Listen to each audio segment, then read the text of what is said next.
I'm Emily. I'm 33, and I work as an interior designer at this pretty big design company. The pay is good, and I actually love what I do. But this story isn't really about my job. It's about the biggest decision I made in my adult life and how it basically blew up my entire family. About 6 months ago, I decided to buy a house. Not just any house, though. I found this place that was basically falling apart. The listing photos were terrible. The paint was peeling everywhere. The yard looked like a jungle. And honestly, the whole thing screamed money pit. But you know what? It had potential. And more importantly, it had a backyard. I'd been living in apartments my whole adult life, and I was sick of it. I wanted my own space, my own place to do whatever I wanted with. The price was crazy low because of the condition, so I could actually afford the mortgage. My parents thought I'd lost my mind. "Emily, what are you thinking?" my mom said when I told them at Sunday dinner. "You could get a nice apartment with everything already done.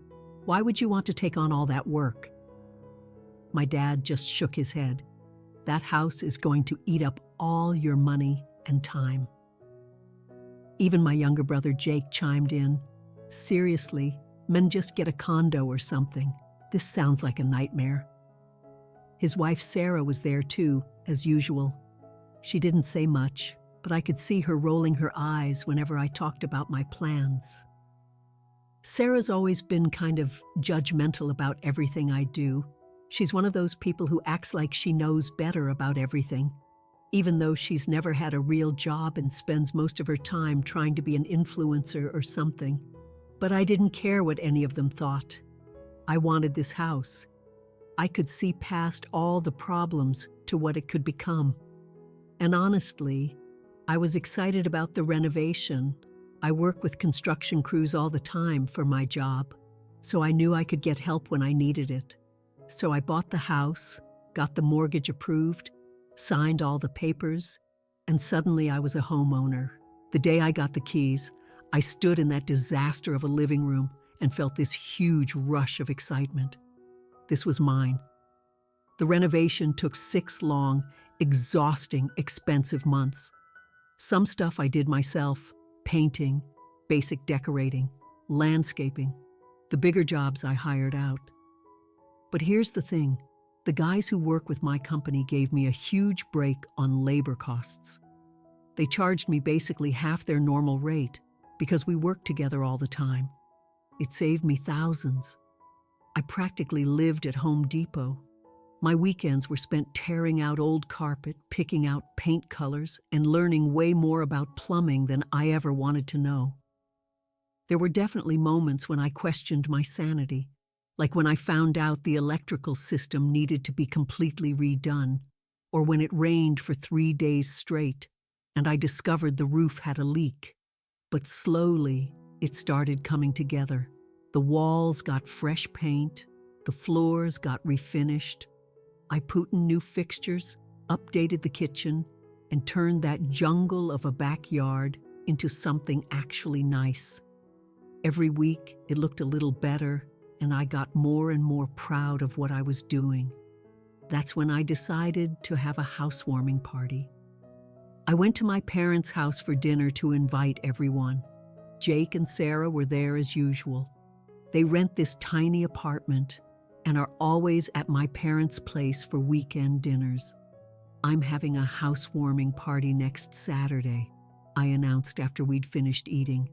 "I'd love for you all to come see the house now that it's done." That's when Sarah laughed. Not a nice laugh either. It was mean and nasty. "I don't want to go to that pigsty," she said, still laughing like she'd made the funniest joke ever. I was completely shocked. I mean, who says something like that? "Actually, I did major renovations there," I said, trying to keep my voice calm. "But if you don't want to come, you don't have to." Sarah's face went red, and she shut her mouth. She didn't say another word to me for the rest of the evening, just sat there pouting like a little kid. My parents and Jake looked uncomfortable, but they promised they'd come. Though honestly, they didn't sound too excited about it. The party started at 6 o'clock on Saturday. My co-workers, friends, and neighbors showed up right on time. Everyone was walking around saying how amazing the house looked, asking about different design choices, complimenting the work I'd done. The party was going great, except my family wasn't there. An hour went by, then an hour and a half. I was starting to think they'd blown me off completely when I finally heard cars pulling up outside. My parents, Jake and Sarah, walked up to the front door, and I could tell from their faces they were expecting the worst, like they thought they were about to walk into some kind of disaster zone. But the second they stepped inside, their expressions completely changed. "Oh my goodness, Emily," my mom said, looking around with white eyes. "This is gorgeous. You have such wonderful taste." I felt so vindicated in that moment. Finally, they could see what I'd been working toward. But then I noticed Sarah. She was walking around, but instead of admiring anything, she was clearly looking for problems.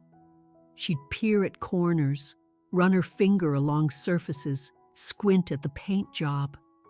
It was pathetic, really. She was trying so hard to find something wrong, but there wasn't anything to criticize. Then she disappeared upstairs for a while. When she came back down, she announced loudly enough for everyone nearby to hear, "The color in your master bedroom is terrible. I would definitely repaint that." I smiled at her. "Well, when you have your own house, you can paint the walls any color you want, even pink." Everyone knew Sarah was obsessed with pink everything. That did it. Her face went bright red, and she looked like she was about to explode. "Come on, Jake, we're leaving." She snapped and marched toward the door. Jake gave me this apologetic look, but followed her anyway. My parents looked embarrassed and disappointed, but they left too, shaking their heads. The party kept going without them, and honestly, it was better that way. After the whole housewarming disaster, I figured my family would need some time to cool off. But Mom surprised me. About a week later, she called and asked if she could come over and see the house again. "Just the two of us this time." "I feel terrible about how Saturday ended," she said. "I'd really like to spend some time looking at everything you've done without all the drama." So she came over that weekend, and it was actually really nice. She walked around taking her time, asking questions about my design choices, complimenting different rooms. We had coffee in my new kitchen, and she told me how proud she was of what I'd accomplished. "I have to admit, Emily, your father and I were wrong to discourage you from buying this place," she said. "You really knew what you were doing." It felt good to hear that from her. We had a nice afternoon together, and when she was leaving, I did something I'd been thinking about for a while. "Here," I said, handing her a spare key. "In case I ever go out of town or something, maybe you could water my plants or just check on things." She hugged me and took the key. It felt like maybe we were getting back to normal despite all the weirdness with Sarah and Jake. My mom came by a few more times over the next couple months. Sometimes she'd bring groceries and we'd cook dinner together. Sometimes she'd just stop by to see how I was doing. It was nice having that relationship with her again. Jake and Sarah, on the other hand, were a different story. I barely heard from them. Jake would send the occasional text about random stuff, but he never mentioned the house or the party. Sarah didn't contact me at all, which was fine by me. My dad was somewhere in between, not actively ignoring me, but not going out of his way to spend time together either. 4 months passed like this. I was settled into my routine, loving my house, enjoying having my space. Work was going well. I was dating someone casually and life felt pretty good. Then me mom called one Thursday evening. Her voice sounded different, kind of gentle and careful, like she was choosing her words really carefully. "Emily, honey, would you like to come for dinner this Saturday? It's been a while since we've all been together as a family." Something about her tone made me suspicious, but I said yes. I missed our family dinners, and I thought maybe enough time had passed for everyone to act normal again. Saturday came and I drove over to my parents' house. Jake and Sarah were already there when I arrived, which wasn't surprising. They practically lived there on weekends. "Hey," Monsieur Jake said when I walked in. He was being extra friendly, which immediately put me on guard. Sarah barely looked at me, but at least she wasn't actively glaring. We sat down for dinner. My mom had made pot roast, which was always good. The conversation was kind of forced at first, everyone being overly polite and asking safe questions about work and the weather. But then, right in the middle of me telling Astri about a difficult client, my mom suddenly put down her fork and gave me this sweet smile. "Emily, I wanted to talk to you about something," she said in that same gentle voice from the phone call. Everyone else stopped eating and looked at me. Jake was smiling too, that same puppy dog smile he used to give me when we were kids, and he wanted something. "Jake and Sarah's lease is ending soon," my mom continued, "and with everything that's been going on with the economy and Jake's work situation, they're having a hard time finding something they can afford." I felt my stomach drop. I knew exactly where this was going. "So, we were thinking," my mom went on, "maybe they could stay with you for a little while, just temporarily, until they get back on their feet."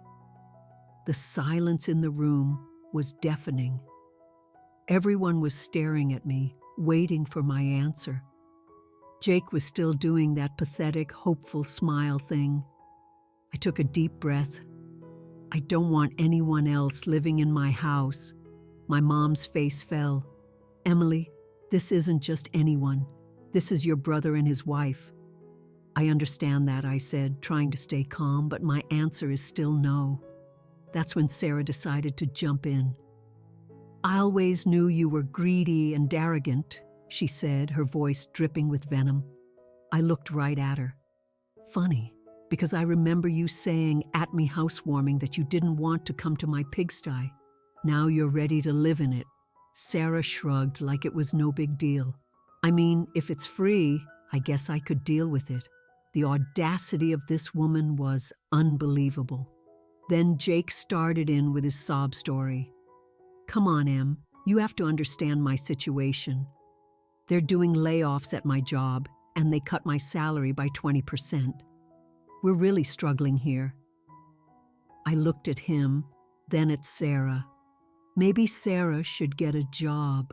Then, instead of pretending to be a blogger and doing whatever it is she does all day. Sarah's face went bright red. "How dare you?" "I'm just saying," I continued, "if money's tight, maybe both adults in the relationship should be working." That's when Sarah completely lost it. She started crying, big dramatic tears, and ran out of the dining room. I could hear her stomping up the stairs to my old bedroom. "Now look what you've done," Jake said, jumping up from his chair. "You're such a fool, Emily." And he ran after his wife. My parents just sat there, both of them giving me these disappointed looks like I was the worst daughter in the world. I finished my dinner as quickly as possible and got out of there. After that disaster of a family dinner, things went completely silent. And I mean completely. Nobody called, nobody texted, nobody invited me to anything. It was like I'd been erased from the family. A whole month went by without a single word from any of them. No Saturday dinner invitations from my mom. No random texts from Jake. Nothing. Honestly, I was kind of relieved. I didn't want to deal with any more guilt trips about letting Jake and Sarah move into my house. I had my own life to live, and I was enjoying the peace and quiet. My house felt more like home than ever. I had friends over for dinner. I worked on little projects around the place, and I didn't have to worry about anyone showing up and making comments about my choices. But then one Tuesday, everything changed. I had a meeting scheduled with this potential new client at 2 o'clock in the afternoon. Big renovation project, really good money. But around 11:30, She called and said she had to reschedule because of some family emergency. No problem. I thought I could use the time to catch up on some paperwork, but then I realized I'd left some important files at home, so I decided to just head back to the house and work from there for the rest of the day. I got home around noon, which was about 3 hours earlier than I normally would on a Tuesday. As I pulled into my driveway, I noticed 2 cars parked on the street in front of my house. One was my parents' car, the other was Jake's. My first thought was that maybe something was wrong, like maybe there had been an emergency and they were trying to reach me. But then I realized they could have just called if that was the case. I used my key to unlock the front door, and the second I stepped inside, I knew something was very wrong. There was stuff everywhere, my stuff. Furniture from my master bedroom was sitting in the living room and hallway. My dresser, my nightstand, even my bedside lamps. I could hear voices coming from upstairs. Loud voices like people were working. My heart was pounding as I climbed the stairs. The voices were coming from my bedroom, my master bedroom. I walked down the hall and stopped in the doorway. I couldn't believe what I was seeing. My parents were there, Jake was there, Sarah was there, standing in the middle of the room with this huge smile on her face. And there were 2 guys I didn't recognize, workers with paint rollers and brushes. They were painting my walls, my beautiful, carefully chosen walls that I had spent weeks picking the perfect color for.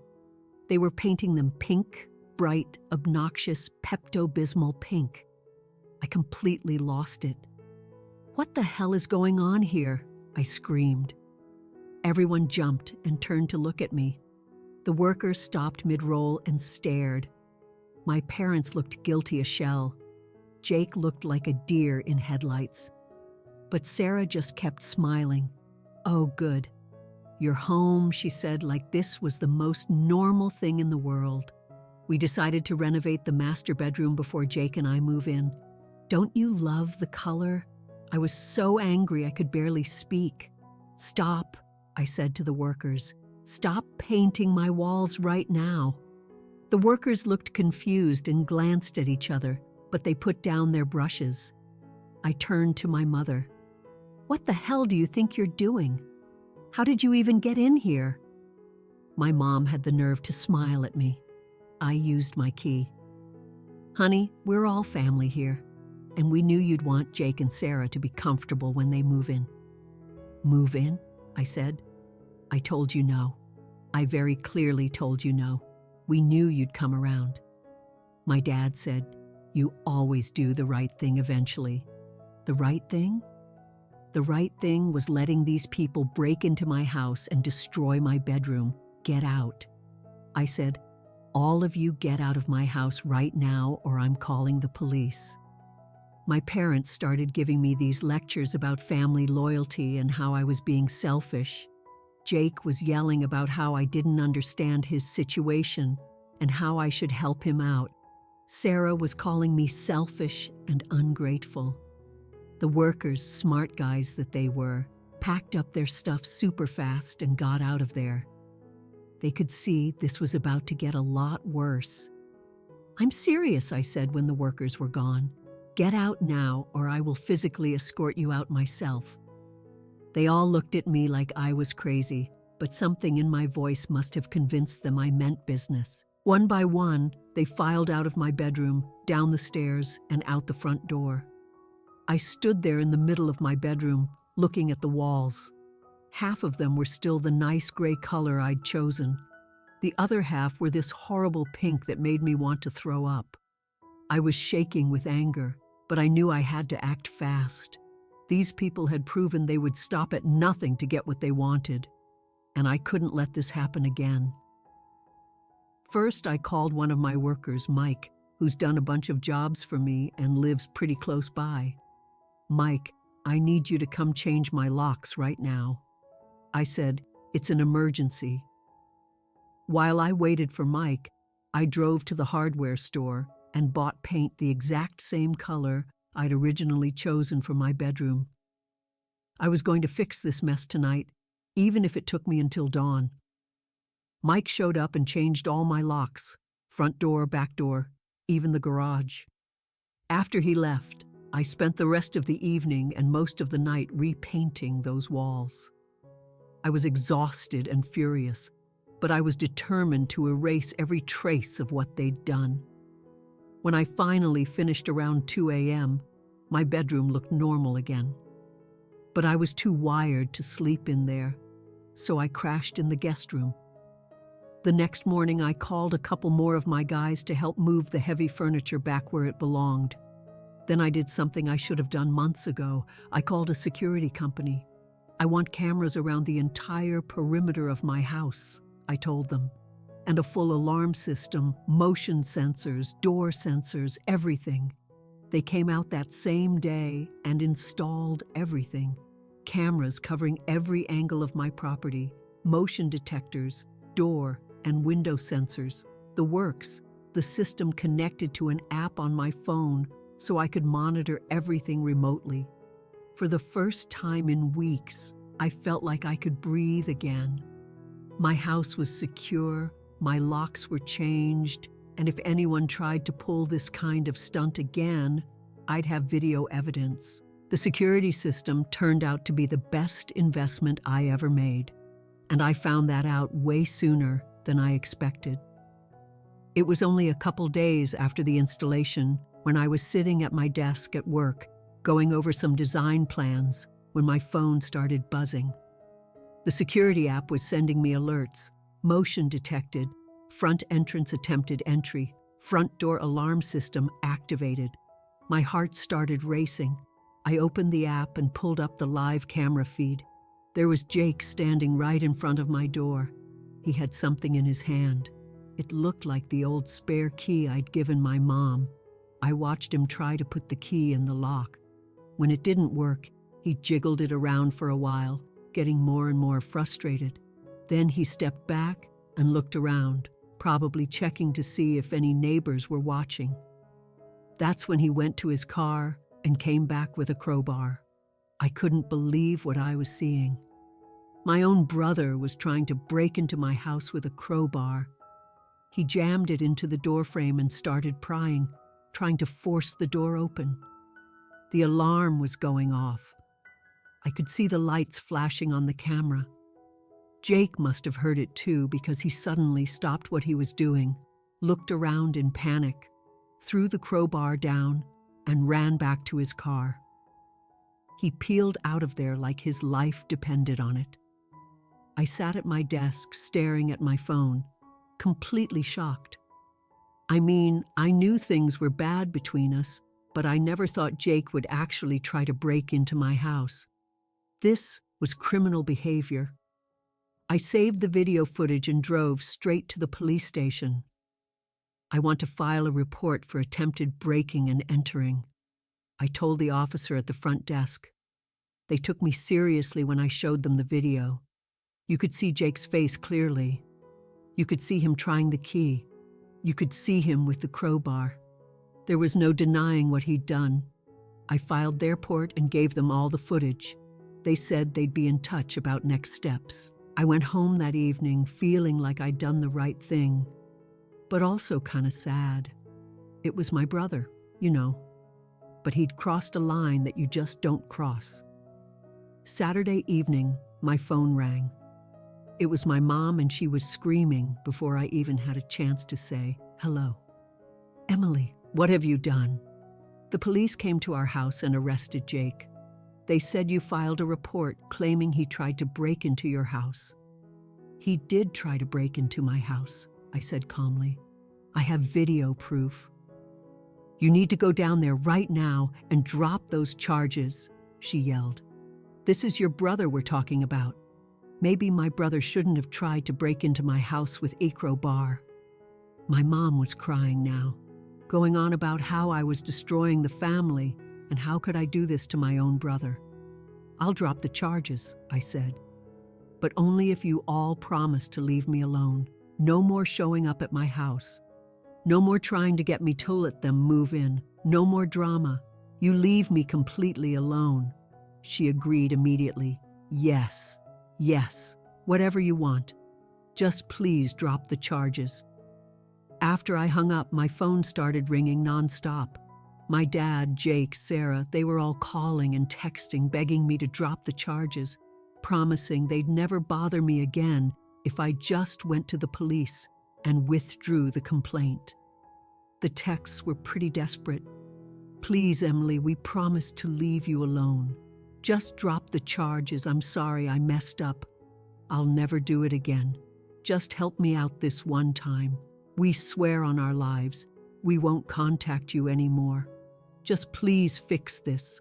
I let him sweat it out for the night. But then next morning I went back to the police station and withdrew the complaint. Jake got released that same day.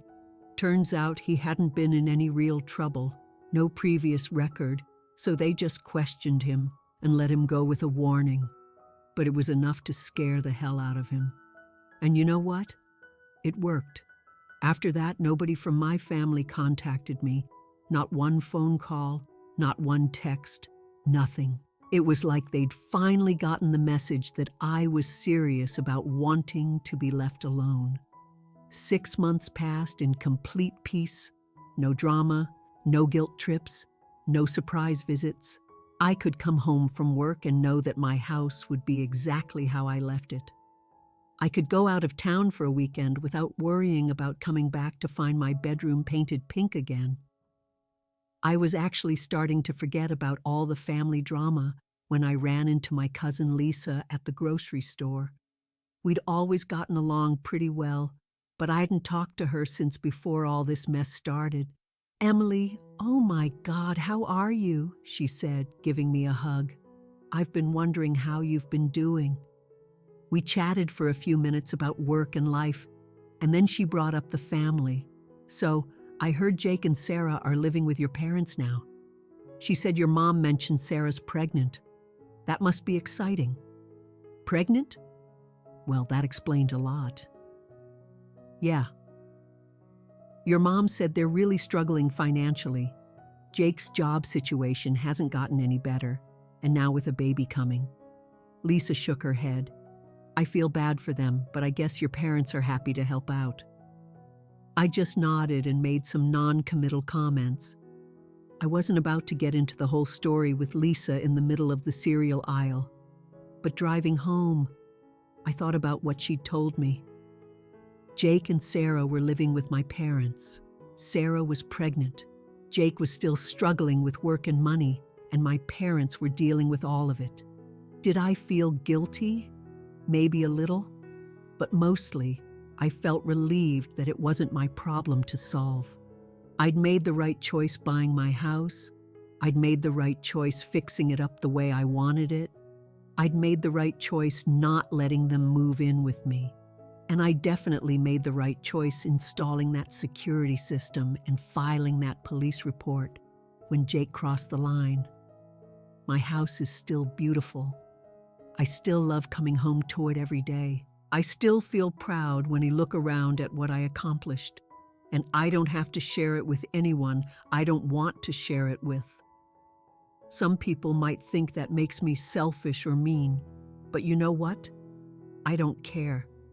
I worked hard for what I have, and I have every right to protect it. My family made their choices, and I made mine. I'm not responsible for fixing their problems or letting them take advantage of me just because we share DNA. I defended myself and my property from people who thought they could walk all over me. And I'd do it again in a heartbeat. Sometimes you have to choose yourself even when it's hard. Even when other people call you selfish. Even when it means losing relationships you thought mattered